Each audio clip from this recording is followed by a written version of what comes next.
first. Great. And as a bonus, I'll throw in What Dreams May Come with Robin Williams. No, thank you. No charge. I do not want it. I can't believe that the first review in my new apartment has to be a movie with such weird, sad, bad vibes. Hi friends, welcome back to my channel and my ongoing quest to review every single movie Robin Williams has ever made. This week, as I said over and over again in my Good Will Hunting review, we are beginning sort of the downfall of the Robinsons. He is coming out of his peak era, sort of entering his flop era, beginning with this film, 1998's What Dreams May Come, directed by Vincent Ward, also starring Cuba Gooding Jr., Annabella Sciorra, who he was also in Cadillac Man with, and Max von Sydow, whichever. This movie stars Robin Williams as Dr. Chris Nielsen, a man who helps his wife through the death of their children and then also dies himself, and sort of has to help her from beyond the grave, and while processing his own death and his own version of heaven and hell. So there's some very interesting concepts at play here, and what I'm gonna just go ahead and say about the movie now is that because this deals with such heavy topics, I can definitely see how this movie could help somebody through a very difficult time, or how this film could mean quite a bit to someone. So I'm not going to be shit talking it, but I do have some problems with it. I feel like it is setting out to do something that it does not achieve really at all. But first, for the history, background, fun facts, all of that good stuff, this was released a full year after Good Will Hunting. It was a very costly production. It traveled all the way through California to Venezuela and the Glacier National Park in Montana. It was also shot largely on Fuji Velvia film. It's very rare for films to use that.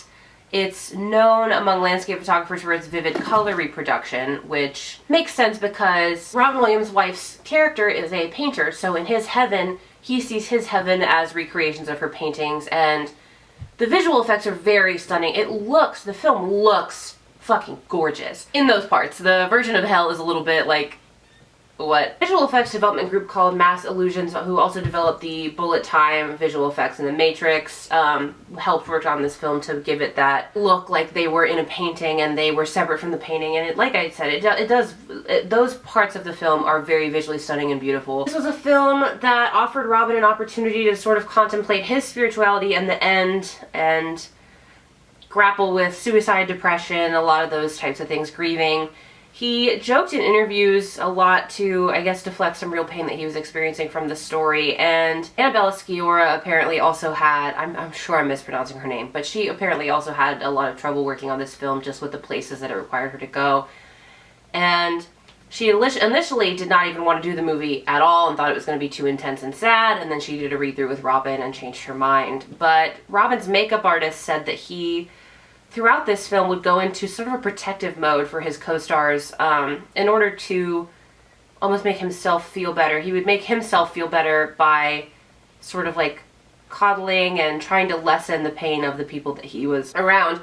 What Dreams May Come also piqued the interest of a few critics, not in the sense that they enjoyed it, but in the sense of them kind of noticing how many films Robin is in that deal with some kind of grief and loss. It's so interesting that he is like such a centerfold of the conversation of grief and loss, especially after he died, because like Mrs. Doubtfire, you know, he's in so many films that deal with grieving and losing someone in some way, which is very interesting. But for the actual film, for the most part, it does feel kind of hokey. I mean, especially at the beginning, we have to set up this perfect family life and then rush through it so we can kill the kids, and then rush through that so we can kill him and get to the actual story. And it's just kind of unfortunate when you have a death early on that moves the plot forward, because you don't get any time at all to get attached to the kids. The kids have like 2 sentences and then they're dead. And most of our bonding with the children happens when Robin Williams is also dead and he's like reflecting on it, which, I don't know, there were some moments that were genuinely moving.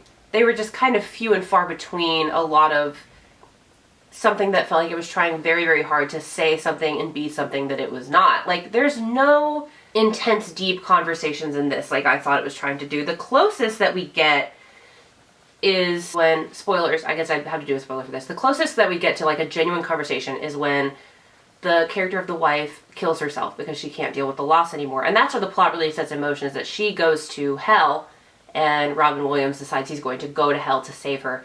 But she's not in hell because she killed herself, I guess, because, like, it's not a judgment like that. The Heaven Guardians, like, justification of it is that people who kill themselves are, like, they're just so enwrapped with their own pain that they, like, sort of create hell for themselves.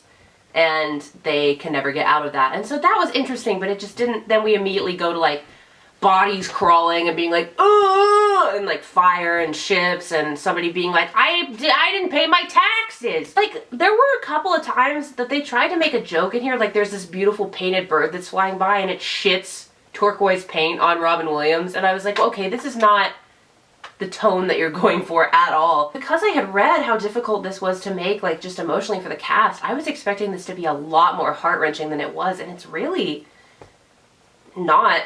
Like, is it moving? Does it make you feel things? Yes, I guess, sort of, but it's not like a raw portrayal of grief in the way that we've been seeing in, like, a trend in horror lately, or just, like, even anything I've seen on film recently. It just didn't have that, like, gut punch that I really thought it was going to have, and I don't know if that would have made it more effective or not. There's also this plot device once they get to heaven that I don't like at all, where everybody that meets Robin Williams' character there is someone else in a disguise. So he meets this woman named Leona, who it turns out is his dead daughter, and that's just how she saw herself. And then the guy, Cuba Gooding Jr., is actually his son, and the other guy is actually Cuba Gooding Jr., and it's like, it's what?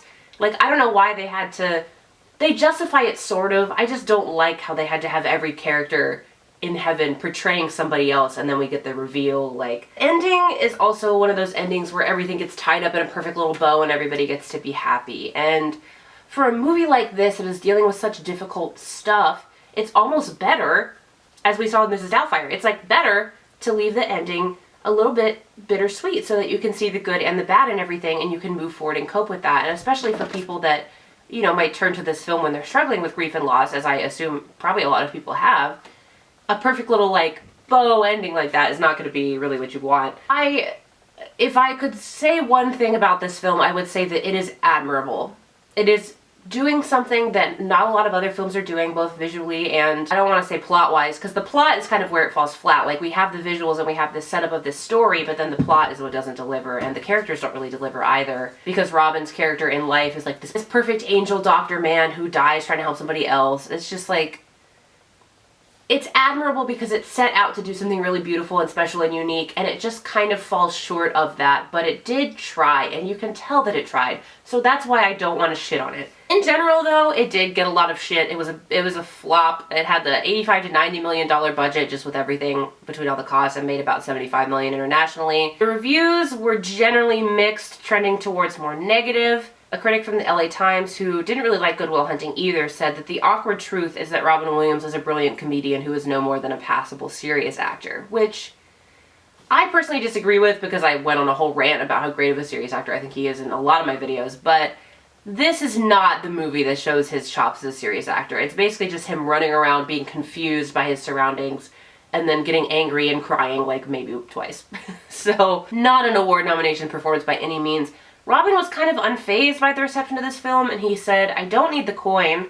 I keep working because these projects are interesting, which I like. I like exploring, finding humanity. I'm trying to play characters that allow us to look at who and what we are as a species, which is also admirable because at this point in his career, he's so ridiculously rich. What Dreams May Come was nominated for visual effects and art direction Oscars. It did win the visual effects Oscar, which is good because it is a very beautiful looking film, and I just wish that it had a little bit more behind it, because this could have been something that was really, really great, and it's just kind of not. It's just sort of like a half of an idea that got kind of pushed out. I don't think that it's bad. I just think that it's a lot of wasted potential. If you are interested in checking out What Dreams May Come, or if you're wanting to go see, like, go give it a hate watch or something, it's streaming on Netflix. It is also available to rent in all the usual places if you don't have a Netflix subscription. Speaking of talking shit, oh my god, you guys, next week it's finally come. Patch Adams. I have to talk about Patch Adams. Get your shot glasses ready. Get ready to take a drink every time I retch during that review, because I can tell you right now it's going to be a lot. Definitely stick around for that. Please give this video a like and subscribe to make sure you don't miss Patch Adams. Tell your friends. Until then, don't go chasing waterfalls, I guess.